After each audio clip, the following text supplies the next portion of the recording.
नमस्कार माझ्या प्रिय स्वामी भक्तांनो, तुमच्या लाडक्या आणि हक्काच्या यूट्यूब चॅनलवर मी तुम्हा सर्व भाविकांचे मनापासून स्वागत करतो. मित्रांनो, आपण सर्वजण खूप श्रद्धेने श्री स्वामी समर्थ महाराजांच्या नामाचा जप करत असतो. कोणी 11 माळी जप करतो, तर कोणी तारक मंत्र म्हणतो, तर कोणी काही विशिष्ट स्वामी सेवा करतात. तुम्ही सुद्धा मला कमेंटमध्ये सांगा तुम्ही कोणत्या सेवा करता ते. पण बऱ्याचदा आपण आपल्या वैयक्तिक आयुष्यात अचानक काही अडचणी येतात, संकट येते किंवा कामाचा इतका व्याप वाढतो की आपल्याला हवी तशी सेवा करता येत नाही. अनेकदा तर आपण सुरू केलेला देवाचा जप किंवा सेवा मधूनच सुटून जाते, मध्येच करायची सोडून दिली जाते आणि नेमकी इथेच आपल्या मनात एक मोठी भीती निर्माण होते. मी स्वामींचा जप मध्ये सोडून दिला तर स्वामी आता माझ्यावर कोपतील का? माझ्या घरावर काही संकट येईल का? स्वामी मला शिक्षा तर देणार नाहीत ना? तर तुमच्या मनातही कधी ना कधी हा विचार आला असेल तर कमेंटमध्ये नक्की लिहा. किंवा या भीतीने तुम्हाला ग्रासले असेल तर आजचा हा व्हिडिओ साक्षात स्वामींनी तुमच्यासाठीच बनवला आहे. नामस्मरण मध्ये सुटले तर स्वामी खरंच कोपतात का? यावर स्वामींचा सर्वात मोठा आणि खरा खुलासा काय आहे हे आज आपण या व्हिडिओमध्ये अत्यंत सविस्तरपणे पाहणार आहोत. त्यामुळे मनातील सर्व शंका दूर करण्यासाठी हा व्हिडिओ शेवटपर्यंत नक्की पहा. मित्रांनो, सनातन धर्म आणि अध्यात्मात देवाला 2 रूपात पाहिले जाते, एक सहारक आणि दुसरे पाळनकर्ता.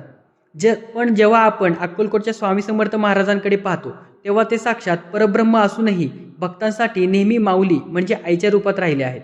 आई कधी आपल्या लेकरावर कोपते, मूल खेळण्याच्या नादात जर जेवायचे विसरले, आई कधी आपल्या लेकरावर कोपते का? मूल खेळण्याच्या नादात जर जेवायचे विसरले तर आई त्याला मारत नाही, उलट ती काळजीने त्याला स्वतः घास भरवते. स्वामींचेही अगदी तसेच आहे.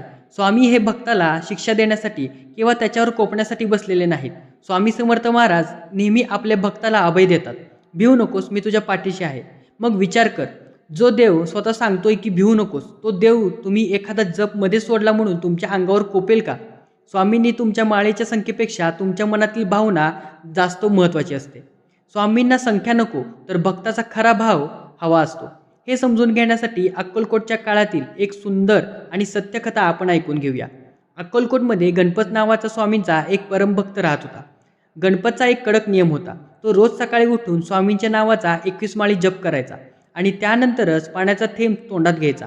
अनेक वर्ष त्याचा हा नियम न चुकता सुरू होता. पण एकदा अक्कलकोटमध्ये भयंकर महामारीचा रोग पसरला.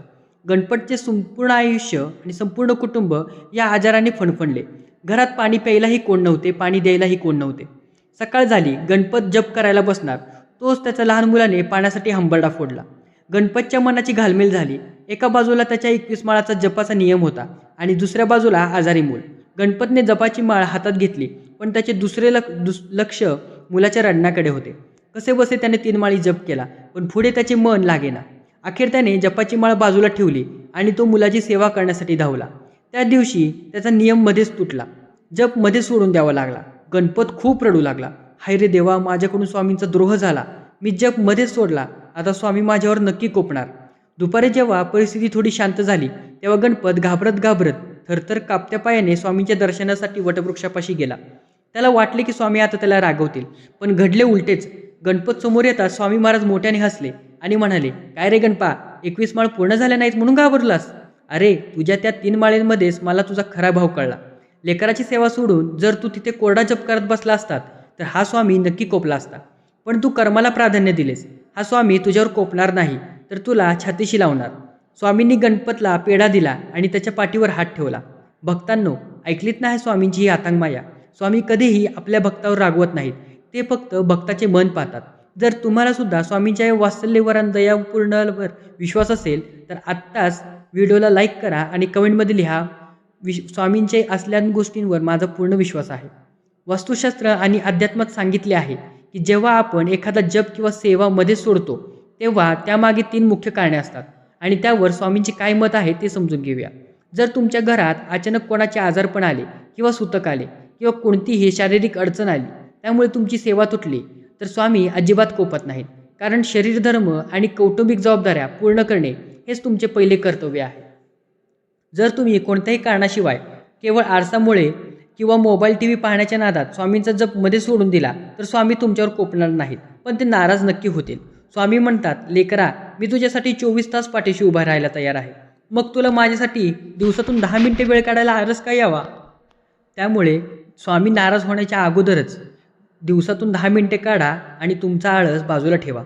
अनेकदा डोक्यात अनेक चिंता असतात ज्यामुळे जपात मन लागत नाही आणि भक्त कंटाळून जप सोडून देतात.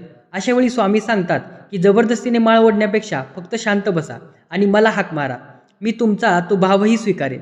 जर कळत नकळत किंवा काही कारणास्तव तुमच्याकडून स्वामींची सेवा किंवा जप मध्ये सुटला असेल तर मनात भीती न बाळगता खालच्या 3 गोष्टी करा. पहिली म्हणजे मानसिक क्षमा मागणे. देवघरात स्वामींसमोर हात जोडून उभे राहा आणि सरळ भाषेत सांगा, स्वामी माऊली, परिस्थितीमुळे किंवा माझ्या अज्ञानामुळे माझा जप मध्येच सुटला, मला क्षमा करा. दुसरी गोष्ट म्हणजे नव्याने सुरुवात करणे. जुना विचार सोडून द्या आणि कोणत्याही शुभ दिवशी स्वामींचा जप पुन्हा आनंदाने सुरू करा. तिसरं म्हणजे सहज नामस्मरण. जर तुम्हाला माळ घेऊन बसायला वेळ नसेल तर चालता बोलता काम करताना मनातल्या मनात श्री स्वामी समर्थ या नामाचा जप करा. माझ्या प्रिय भक्तांनो, शेवटी एकच गोष्ट मनाशी पक्की करून ठेवा. तुमचा स्वामी कलियुगातील साक्षात परब्रह्म आहे, पण तो तुमच्यावर कोपण्यासाठी किंवा शिक्षा देण्यासाठी बसलेला नाही. तुमच्याकडून जप मध्ये सुटला तरी स्वामींचा तुमच्यावरचा वरदास्त कधीच कमी होणार नाही. मनातली भीती काढून टाका, कारण भीती असेल तिथे भीती कधी टिकत नाही. पूर्ण प्रेमाने आणि विश्वासाने स्वामींचे नामस्मरण करत राहा. चला तर मग मित्रांनो, मनातील सर्व भीती स्वामींच्या चरणी अर्पण करूया. जर तुमचा स्वामींच्या या दिव्य वचनावर आणि प्रेमावर पूर्ण विश्वास असेल तर शेवटची कमेंट अत्यंत भक्तिभावाने आत्ताच्या आत्ता लिहा, श्री स्वामी समर्थ महाराज की जय, किंवा भिवू नकोस, मी तुझ्या पाठीशी आहे. व्हिडिओला लाईक कर आणि शेअर कर. पुन्हा भेटूया